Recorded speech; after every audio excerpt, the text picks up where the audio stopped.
all I have, my precious cargo is my child. And so that is my biggest concern.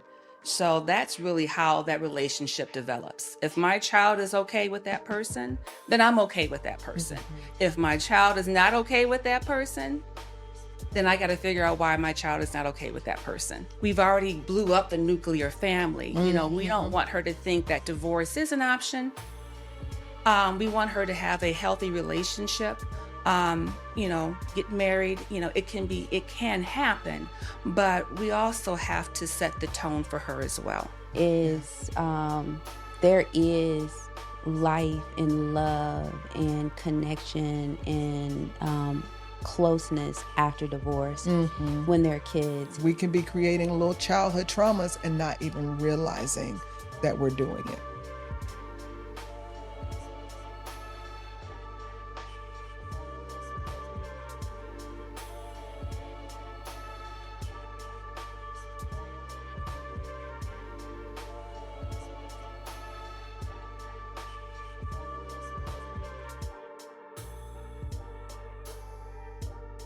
Okay, ladies, so today we are going to be talking about another topic that I know people are going to just really relate to, because apparently the majority of the U.S. is in these situations.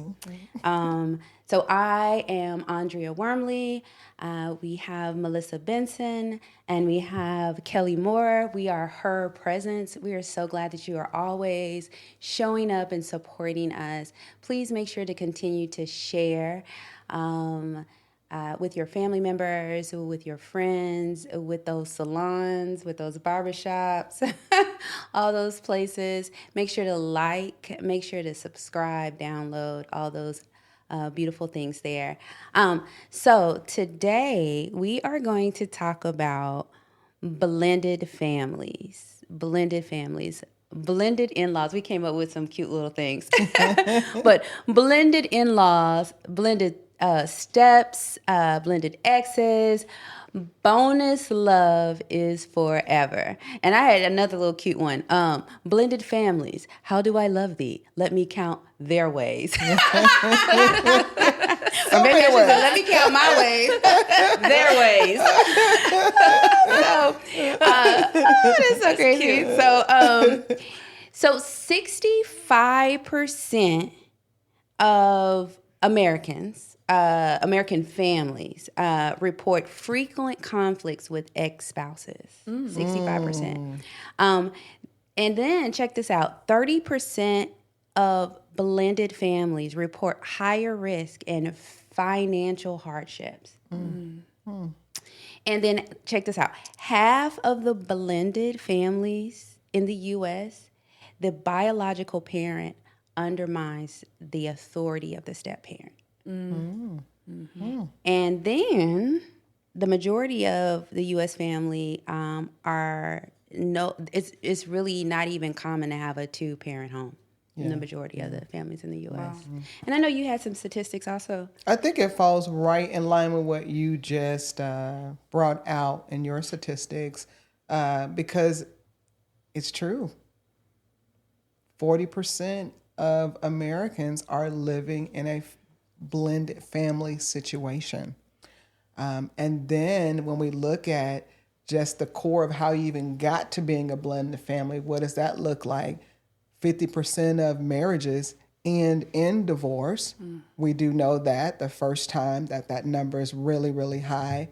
And then once you've been divorced, that 50%, 60% of us then go and get remarried again, and that creates that whole blended family structure. So it's out there, which goes right in alignment with what you just talked about with your statistics. So we're out there and we're living in blended family situations.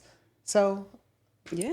Wow. And so how do we make it work? How do we make it work? And so we want to kind of talk about that. I think all three of us, even with those statistics, right? So chances are you are probably someone, or you know someone. Well, right here we got everybody sitting in front of you is a part of a blended family. Kelli, I know you had some questions, so we're gonna start with you today. We're going to start with me today. Okay. So talking about the blended family and the exes. So you and I both unfortunately, we have an ex. Yes. Okay. I have an ex too. Your ex is a little different than our exes. Oh, But okay. yes, but you do have exes. You had exes. So keeping in mind with the statistics you ladies just put out, how were you able to develop a relationship with the new ex? Because your ex-husband, got remarried. Yes. So how were you able to develop a relationship, or were you able to develop a relationship with the new spouse? So it happens over time. There is no way to, I feel like, jump right into it, because it's just like you developed a relationship with your partner when you were together.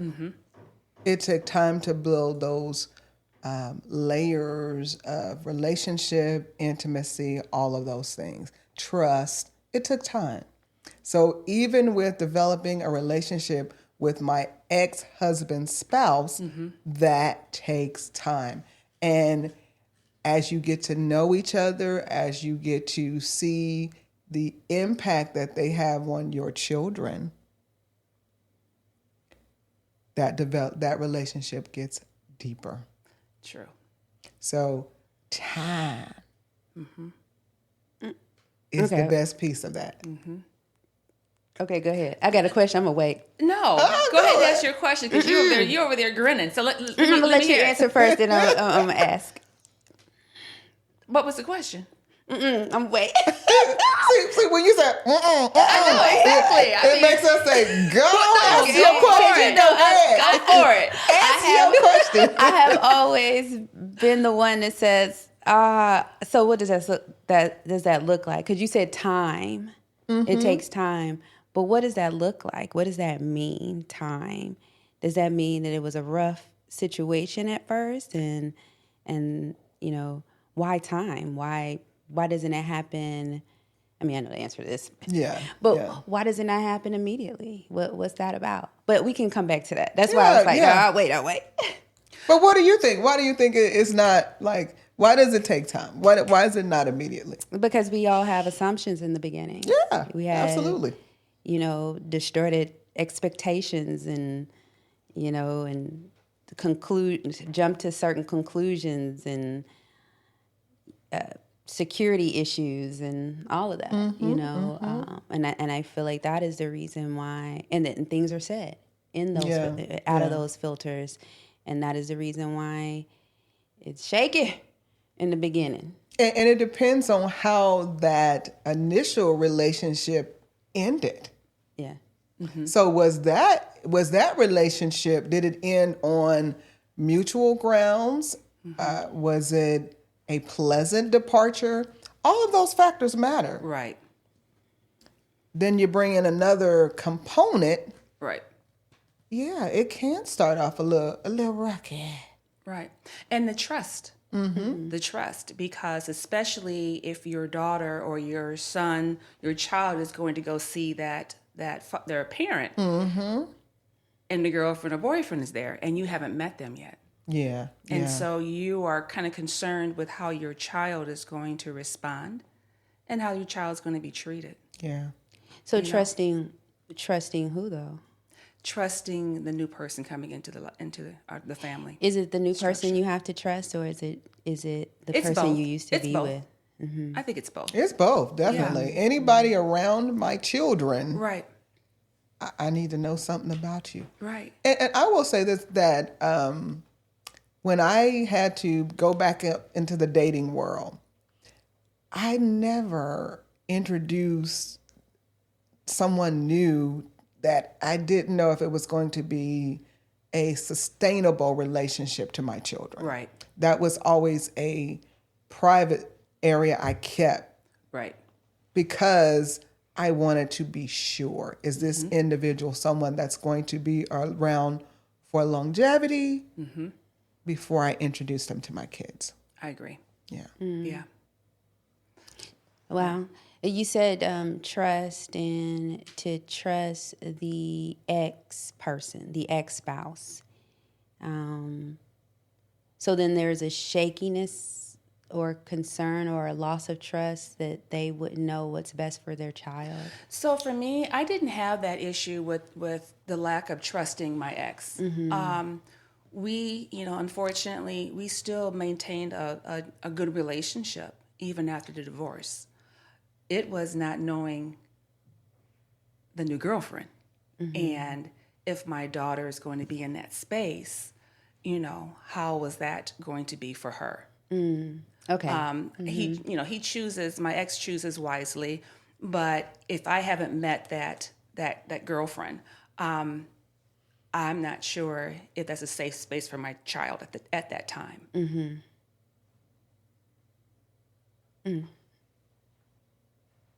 So what about you? Had that question? We're gonna do your very first question about connecting with the ex's significant other or spouse. Are we talking about the jealousy part? No. What was your very first question about? The biggest mistake? No. What was the very first question? Listen, we ain't forgot because we done went somewhere else. We done got deep already. How do you connect, or how did you forge a good relationship with the exes, with your ex-spouse, wife, or significant other? And she was saying time. Time, yeah, we got stuck on that was time. the question. What about you? Time too? Yeah, it was it was time. It was time, and my thing was the communication as well. But more so time. I don't like drama. I don't like drama. So I don't like drama. But I want to be respectful. And give that person an opportunity to show themselves, to prove themselves. Again, all I have, my precious cargo is my child. And so that is my biggest concern. So that's really how that relationship develops. If my child is okay with that person, then I'm okay with that person. If my child is not okay with that person, then I got to figure out why my child is not okay with that person. And then figure that out and then have that conversation with the individual. But for the most part, it's been good relationships. It's only been 2. He's only had 2 since our divorce. And with those 2 ladies, it's been a really good experience. A little tough at first with one, but we've found mutual understanding and mutual grounds that we can move on and be very respectful to one another. Yeah. Wow. So when you said you 2 had exes, and I said, well, I have an ex too. So let me hear it. I mean, I wasn't married before. My husband now is my only one.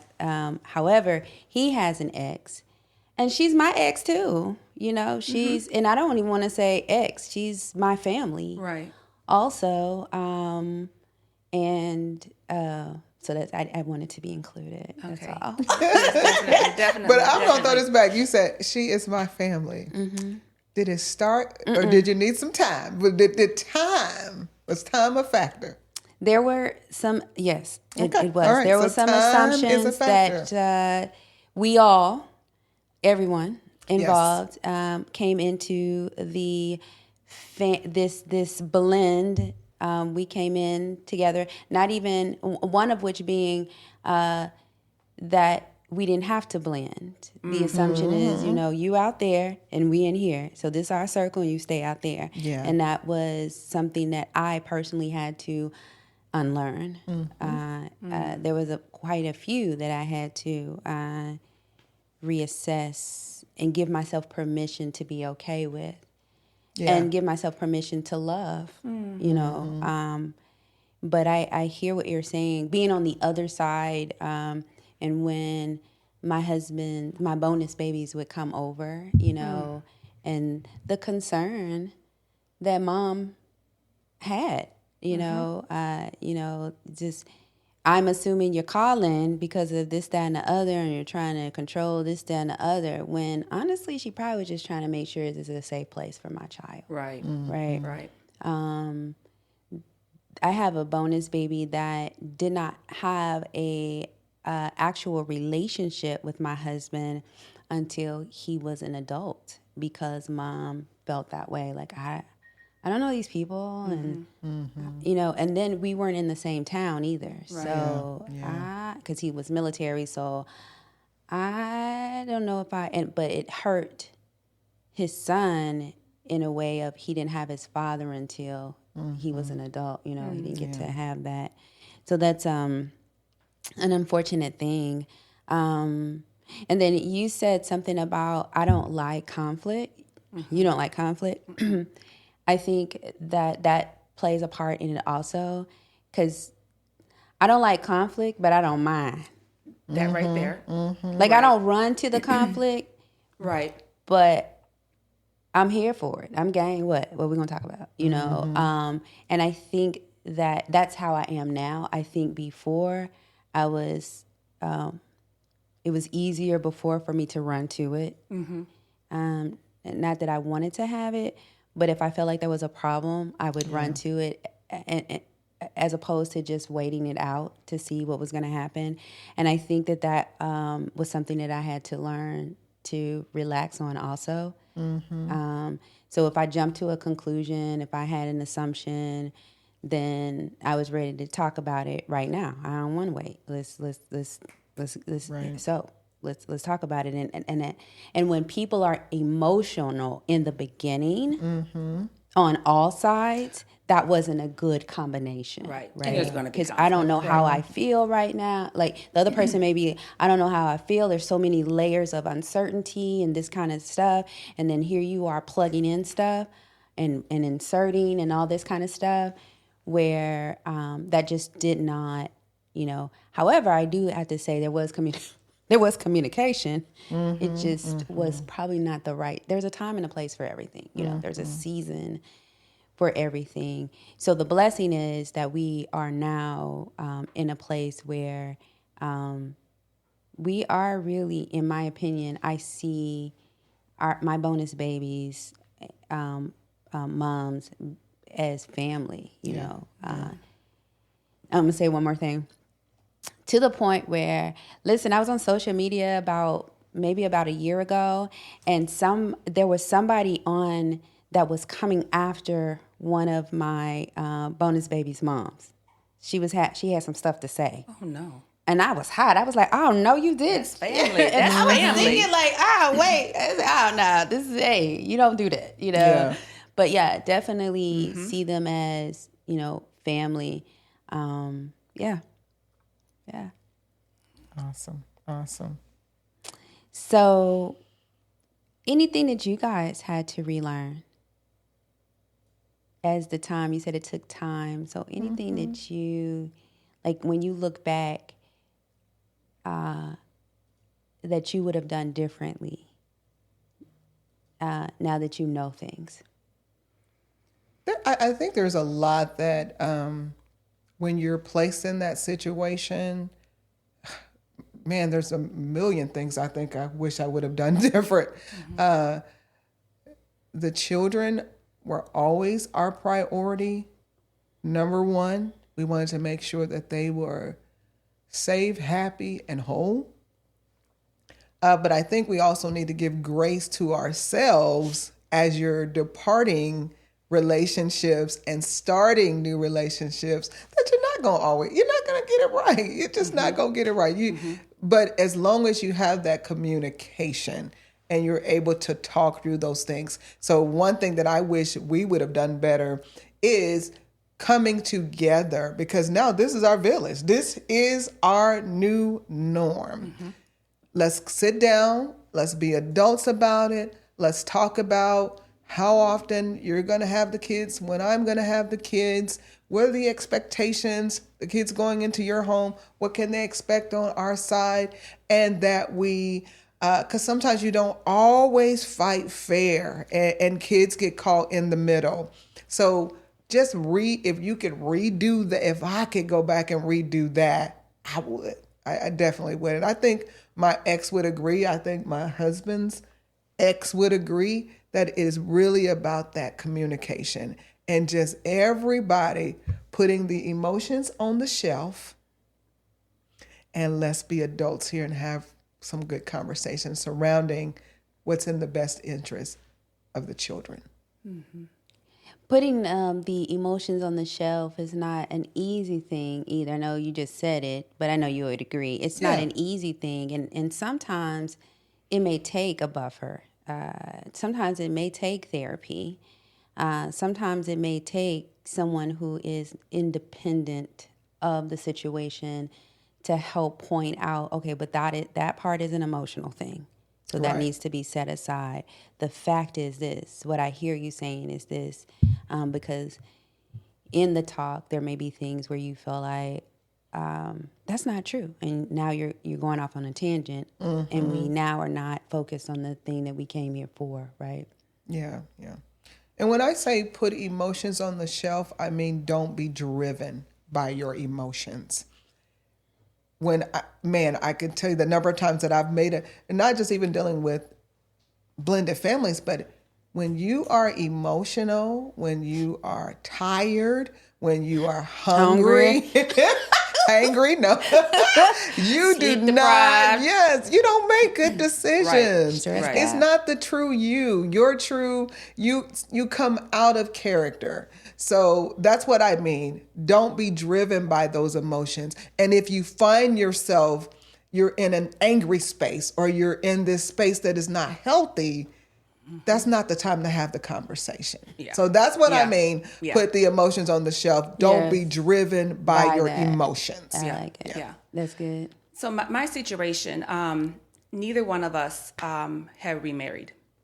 And so looking back or thinking back about the time when we got divorced, going through it and then got divorced, and the things that I have learned looking back at it is exactly what you just said, picking the battles. Yes. And forgiving. It took a minute for both of us to forgive one another. Because there were hurts, excuse me, which of course over time led, to, unfortunately, the divorce. But it took us a minute to remember who the main focus was. Yeah. And it was our daughter.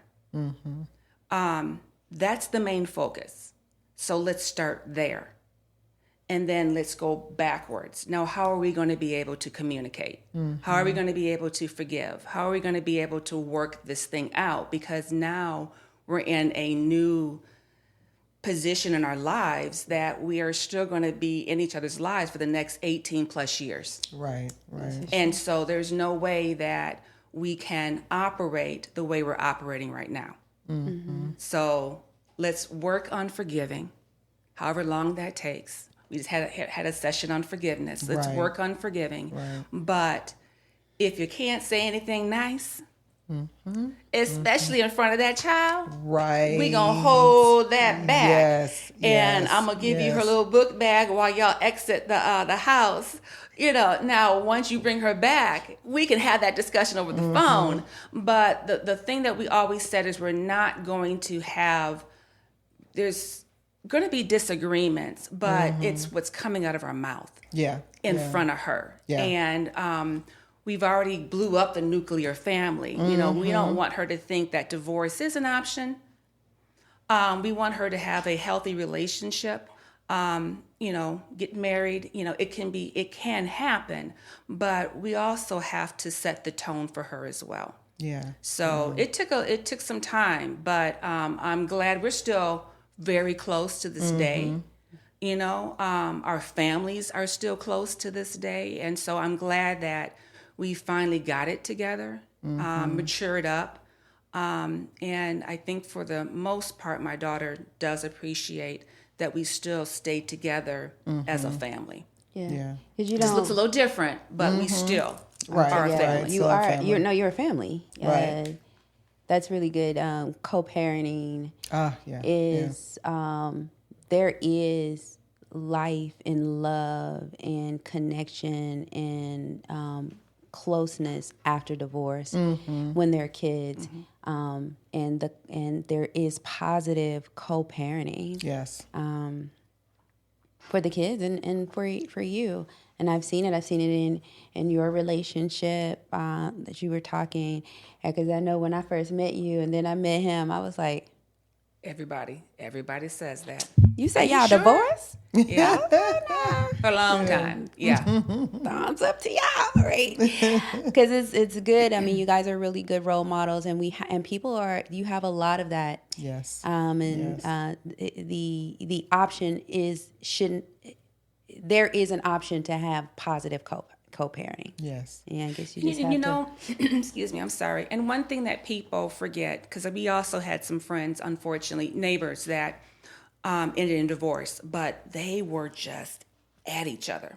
And the one thing that Eddie and I did, reflect on is that at one time we loved each other. We're not saying that we didn't love each other. It changed over time. But at one time we loved each other. Yeah. So, now that we're at the place where we're divorcing, I don't hate you. Right. And that's the main focus that we also had to look at as well, is that it's a different time in our lives, but I loved you. So I can't now undo that. That's right. And it just tears up our friendship that hopefully will be even stronger. But then again, the family structure, because your child is going to see that. And they're going to feel that. And they feel it.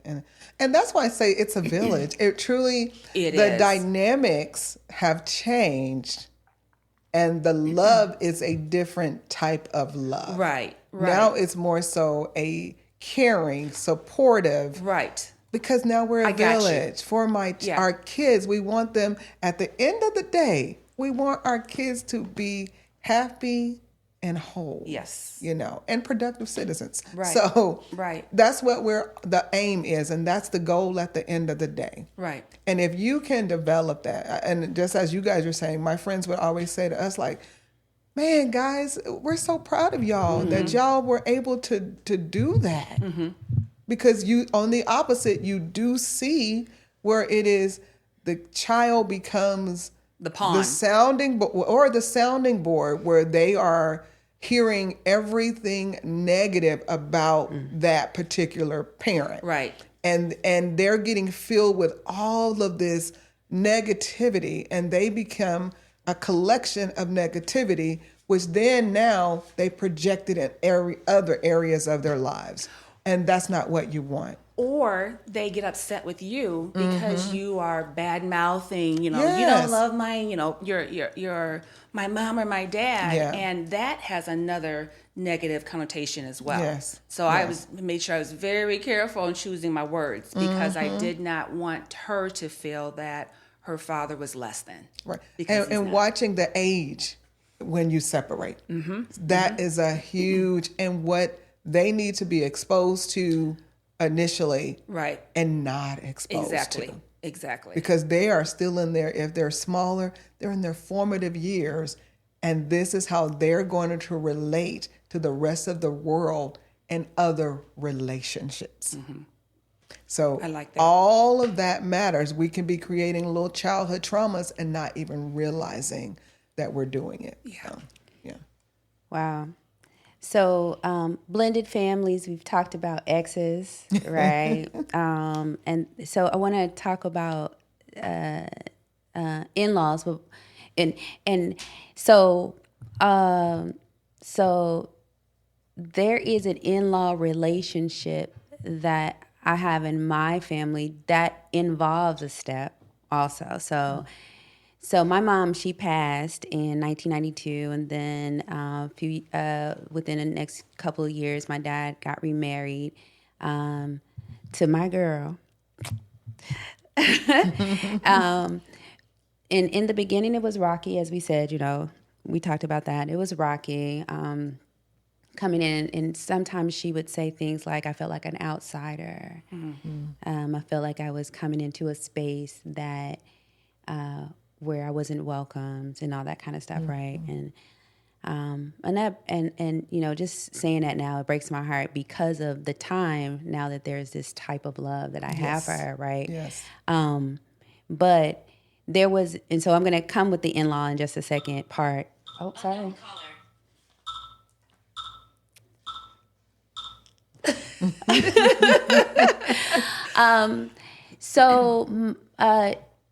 there was an event, a life event that happened in our life, in our family, that brought her closer. And that was the birth of my daughter. And so all this time she was feeling like she was an outsider, my stepmom. And then when I called her, so Kaya was about to be born, and I was asking my parents, were they coming? And my dad said, I'll be there, but Linda's not coming. And I was like, what? And so I called Linda and I said, how you not going to come to your granddaughter's birth? That's all she needed. Like, that was the whole... The acceptance. Yeah. Wow. You know, now this is your granddaughter, you know, and she knew that I meant that, right? Yeah. And so she's been Nana ever since, right? So, I mean, even when things have happened, I shared in another episode about losing twins. Even when that happened, she was the first one that was there. She was like, where's Kaya? And my husband was deployed. She drove from Little Rock all the way to Atlanta and was there with me until I didn't need her anymore, you know, until everything was set, doing for me. That, I think, life events, if you hold out and you are committed to making this work, even if it's rocky, there is going to be a life event that causes you to become closer, right? So the in-law part is, man, my husband and her has this relationship that's closer than our relationship, and I don't know how I feel about that. And then my dad, sometimes he'll call and or I'll find out later, him and my husband has talked. Excuse me, you didn't call me. How you gonna call Randy? You know. But it's such a beautiful relationship. My dad and my husband has had a very beautiful relationship from the beginning. From the beginning. So so in-laws. Tell me about your experiences with in-laws. Because I know everybody has different experiences. Are we talking? Let me clarify. Ex-in-laws or current in-laws? What Period. are we talking about? All of them are blended. Okay. All of them are family. I just want to say that. So pick one. Okay, here we go. Well, so when you're, I'll go with my ex-in-laws first. When you love, you just love. Wonderful, wonderful people have accepted me from day one. Highly disappointed that relationship did not last, because they've probably been married 40, 50 years. So that was the expectation that we would have that same type of harmonious, long-standing relationship. What I love about them is they still, to this day, I am still accepted, loved, and appreciated for the time that was. And I mean, my children don't know any different with my current in-laws. I think they've been married almost 45, 50 years as well. So having that set as the structure, as you're going into a family unit where marriage and longevity is the standard, it makes a difference. It truly makes a difference. And even when when I'm out there dating and looking, whether it be the first time or the second time, that's what I was looking for. I wanted to see that in their family, that relationships lasted a long time. Because in my home, my mother and father did not stay together. So I certainly didn't want that for my children, and certainly didn't want that for my own relationship. But I love the fact that I've been accepted and loved and welcomed into two separate families who have that longevity of marriage and the covenant of marriage. So that's definitely been a blessing for me, definitely, for sure. Yeah. And I've been very fortunate. I'm sitting here as you're talking. on my fingers counting how long I've been divorced. It's been a long time. I'm not even going to say how many years, but still to this day, we're family. Yes. That's my mom, Mama Lukey. That's my family. And so, even though my daughter's 26 years old, I can still call. I was sharing with you the other day that I'm getting a daily spiritual, Bible verses. And, if you're going through, it's just she keeps me still focused. I do enjoy when she comes up from Pennsylvania to Texas in the summer times. And we get to spend some time together. So it's, it's like, that is my third mom. I say my third mom because I'm adopted. And so she is my third mom. And I think even what brought us closer, even as a family unit, so not just me, it's even my side of the family, is we lost my mom in 2022, a day before my mom and dad's anniversary, 54th anniversary. And 6 days later, my brother-in-law was murdered. Wow. In the same week. And my brother-in-law, when I met him, he was 5 years old.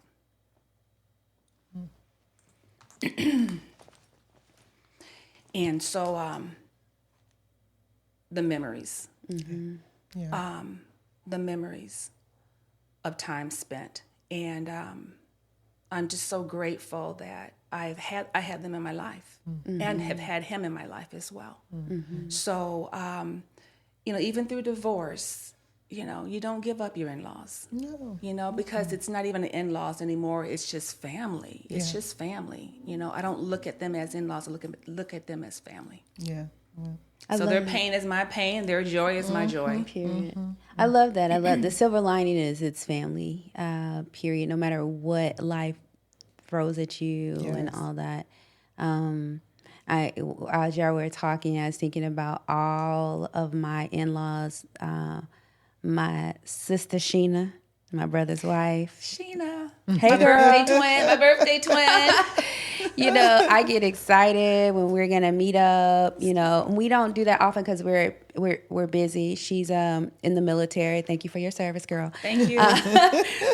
She's in the military, and I'm busy. But when we do get to meet, I get so excited. Like, ooh, what are we gonna talk about? And just all the things. And it's always filled with because you got to catch up. And holidays when everybody comes over. My brother, her, my niece, my dad, Linda, just everybody. When everybody comes, my my husband's sister Regina and her daughter and all of them. When they all come and we just stay in one house, and it's just filled. I've had 20 some odd people at the house. She has, because I've been there.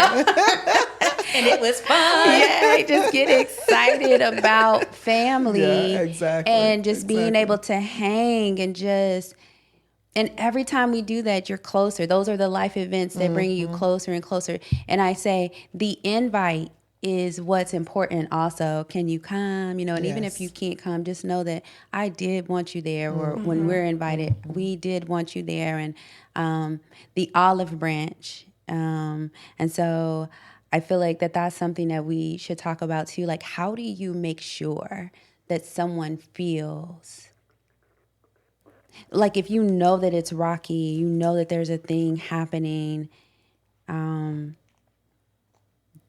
how do you make sure, or how do you bring together something where there's a situation where that there's a gulf there?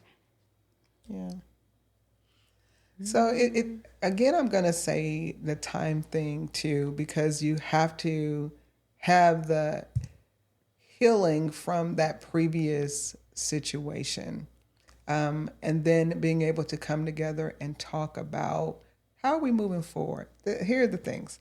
And that kind of goes with setting boundaries. It goes with, so I believe the olive branch is a part of setting boundaries and expectations. because that ensures that we all are in agreement, and then we're not going in with false pretenses, assumptions, and things like that. We're setting a clear course of action on how we want to proceed.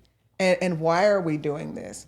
Because at the end of the day, it's bigger than us. Right. It's bigger than us. So I think that is the first step, is really being able to, all right, here's where we are. Now let's talk about what we're bringing together. This is our new village, and how are we going to make it work? So communication, I think, is key. But I still throw that little time in there as well. He's like, give me a minute now. Ask me your question again. Olive Branch. What do you do to bring another person or group or whatever together when there is an obvious gulf between you? Okay.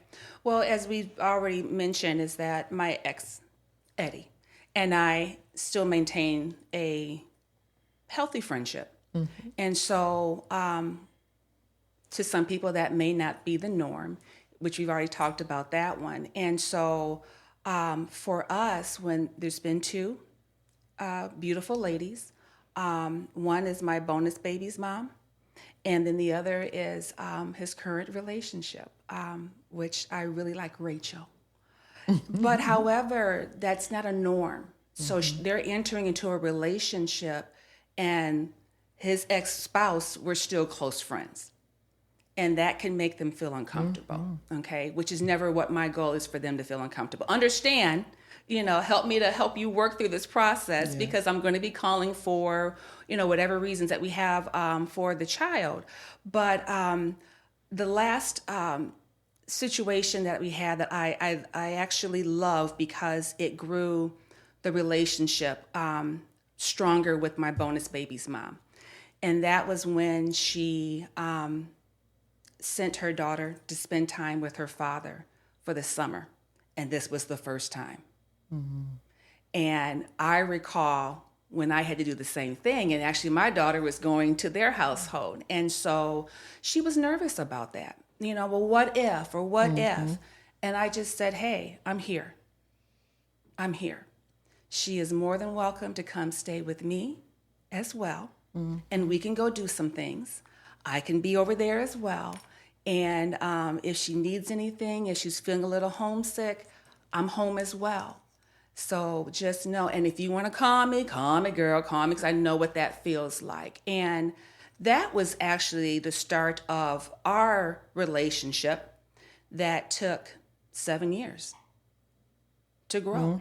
Yes. And because I didn't have a bonus baby at that time. But when she knew that I was there for her precious cargo, and that while you're in Florida, we got you covered here in Texas, don't worry. And so, now that's been an easier flow for her. But I also had to share with her, girl, you got the summer to yourself. Quit playing around and go and enjoy. Yes. Mother to mother, this is your time to actually lay back, sleep in, do what you need to do. But I'm just blessed that we were able to come to, a great understanding is that of support. And I love what you said, because to me, when I keep saying the word time, I think I could break it down into like an acronym almost. Yeah. The T is trust. Right. We are establishing trust. Yes. And then I feel like you're increasing your relationship with the other individual, which creates momentum. And common ground. Yes, absolutely. I'm listening now, Lord. Now I'm starting to understand, and now I'm seeing that there are so many things that bring us together that actually keeps us apart. Yes. And so now I may need to kind of sit back a little bit and say, oh, this person's not as bad as I thought they were. Yes. Or we have common ground in many different areas. And then, maybe this could be my friend, whatever it is. So, yeah. And then the final, the E is, it evolves. It evolves. So to me, that's what I mean when I was talking about putting stuff on the shelf, or when I talk about the time. There is the phases and the layers in it. Yes. Yeah. And not everything needs to be a battle. No. Or a battle that is of wills. Yeah, you know, I think that it is a battle, but I think it's how you conduct yourself in that battle. Is it a battle? I feel like it is. I think it's because you're either battling within yourself to, you know, what do I say? I don't know if I like this or I do like this or what's going on? You know, all that kind of stuff. I feel like the there's always a person that's in the middle. For me, it was my husband. It's my husband or was my husband, and I know that he was battling within himself also. You know, what do I say? When do I step in or when I'm quiet? True. You know, and nobody has really. I mean, unless you go to therapy, you really don't know how to navigate that. And I feel like with that being said, that also in the family, people have to be forgiving. And be in a position of knowing that you're not the only one that's going through. Everybody in this situation is going through, even down to the kids that they're involved. Yes. And to be able to forgive people who acted out of too quick, out of emotions and that kind of thing, and put yourself and empathize, and if you put yourself in the other person's shoes, how would you react? Exactly. Yeah. Exactly. So, wow. I mean, we hit some more. There are other blended types of families that maybe we didn't get a chance to hit. We were gonna go on and wind up. Any call to actions that you guys have for people who maybe are in a situation and it's like, man, how? You mentioned sitting down and having a conversation and talking this thing out, and that's good when you can do that. Yeah, I said we have to be real. Right. Not everybody is in the space to be able to do that. Right. Or to even have the mind to do that, or be, willing to do that. I would say that we didn't necessarily do that. But the thing that you kept saying is the time situation. If you don't do it intentionally, but you're still holding on through time, it's going to handle itself anyway. But I would say one call to action would be to evaluate your relationships your relationship with the people in your family, both in your blended family, period. And is there a circle where people are inside? And then why is that? Why are there people on the inside and people on the outside? Evaluate that, compare and contrast. And is there an olive branch? Is there an invite? Is there a conversation that needs to be had? Because if anyone that is on the outside of that circle is going to be with you forever, then why would you continue to walk in a place where there is an obvious battle, right? That needs to be tackled or addressed.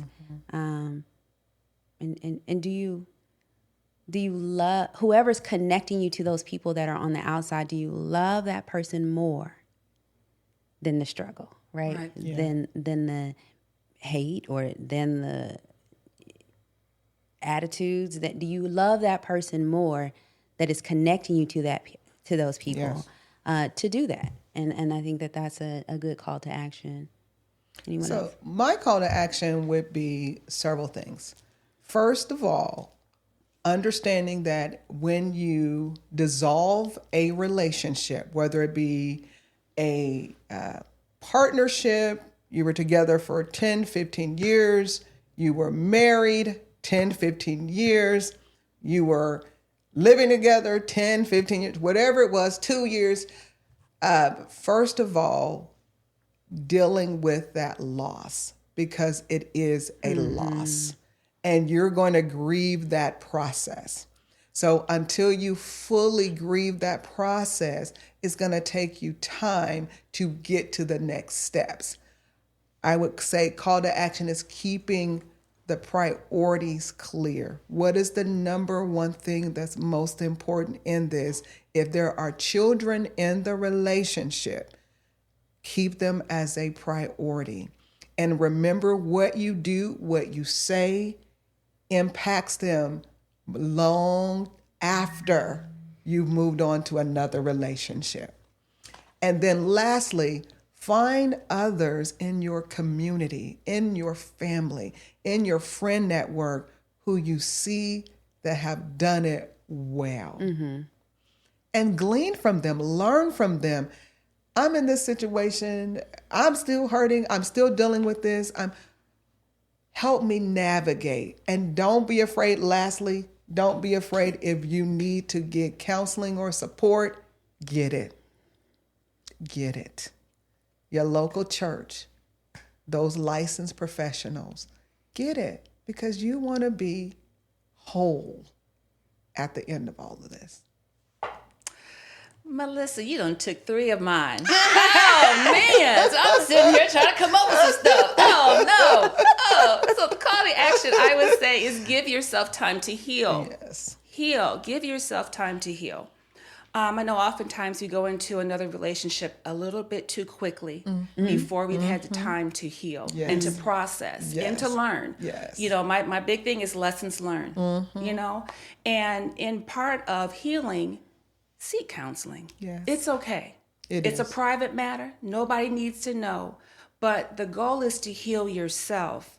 So when you get into another relationship, you have the muscle memory to know what to do and what not to do, and to learn from it as well.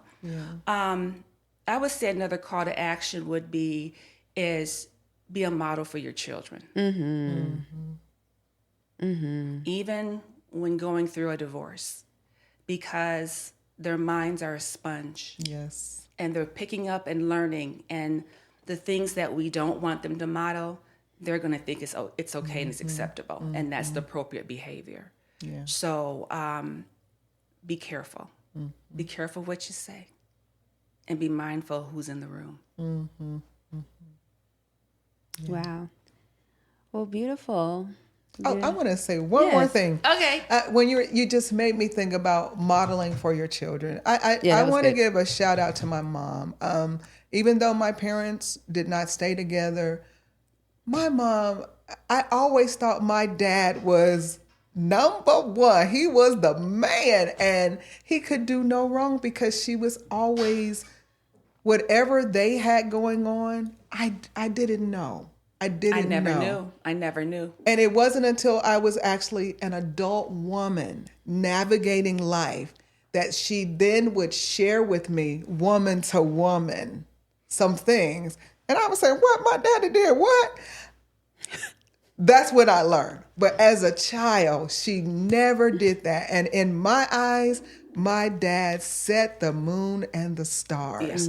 So as you said, modeling, that's what I thought about. A proverb woman? Yeah. Oh, whoa. Oh, she was that. Okay. So we've got to remember that. Yeah. And that has impacted me throughout my life, that we have to model. So thank you for saying that. And I agree that. with you on that as well with my mom too. Yeah. I agree. To model. And I think all of these things that we talked about takes a lot of maturity, which is, again, where time comes in. Time will mature you. But that modeling, a lot of people do not do. I had assumptions, or people have assumptions in the beginning because that is what they saw, right? But when you model, well, then if that's all I know, then that's how I'm going to be, right? Yes, and I think that is also a call to action, to just make sure that if you have dominion over little ones in your family, in your household, that you show them how they should be in the situation, so that they don't have to go through the hills and the valleys, you know. And it may be wise for them to have counseling too. Oh, it is wise. So that my other call to action, so that they know how to navigate their feelings through the process. Absolutely. Yeah, Absolutely. give yourself permission to have counseling. there is, and if you're financially unable to have counseling in most cities, you are able to have free counseling. Just reach out and you will find that. And they're really good. Absolutely. Yeah, they're really good. And if you work for a large employer, they have an EAP program, Yes. Employee Assistance Program, Yeah. that they offer private. Your employer will not know, but there's some opportunities there too. And some churches even offer free counseling for the members of the church and the community. So there are resources available. There are resources. Yes. I'm sorry. We gave a lot of call to action. I have, look, 15,000, 20,000. Okay, that would be one. And I have one more before we sign off. These are so good. You probably are listening like, yeah, I need to do that. Yeah. And you're all motivated. It's beautiful to be motivated. But action is what's needed. And so be motivated. Be motivated to get your calendar and write the day and the time. Don't say, yeah, I'm going to do it next week. I'm going to do that tonight. I'm going to do that next month. No, write down the day and the time that you're going to do it and then do it so that you can have a praise-a-mony. I did it and I'm moving through this thing, and you're journeying through that thing. That is the last call to action on today. I hope to see you on next time. I think we're going to be talking about, well, we're still got, now, you know, this season is relationships. But we are, I believe, going to be doing caring for aging parents and family members. So make sure that you tune in to this next episode. Make sure you share again, subscribe, download, like, all that right there. We are YouTube. We are on all the major platforms, Spotify, Apple, you name it. YouTube. And YouTube, yes. Definitely. So make sure that you are seeing about us. Support us now. All right. Talk to y'all later. Bye. Bye.